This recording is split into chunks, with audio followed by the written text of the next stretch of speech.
హైదరాబాద్ లో జరిగిన pre release event కు సమంత హాజరయ్యారు. హీరోయిన్స్ గా తమకు బాధ్యత ఉంటుందన్నారు. ఎవరి కథలో వారే హీరో అనే విషయాన్ని తమ సినిమాలు చూసే అమ్మాయిలకు గుర్తు చేస్తామన్నారు. హీరోయిన్స్ గా మా అందరికీ బాధ్యత ఉంది.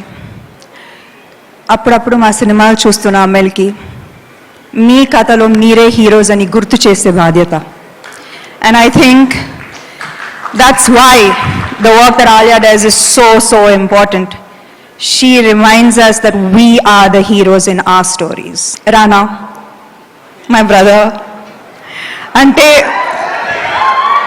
last month inko female led cinema ni present chesaru, and you know it was a big success, and even less than a month already another female back film. So I think prati ammayiki Rana lanti brother undalemo. Finally పెళ్లి చేసుకున్నారు కాబట్టి అందరికి brothers అనొచ్చింది కదా.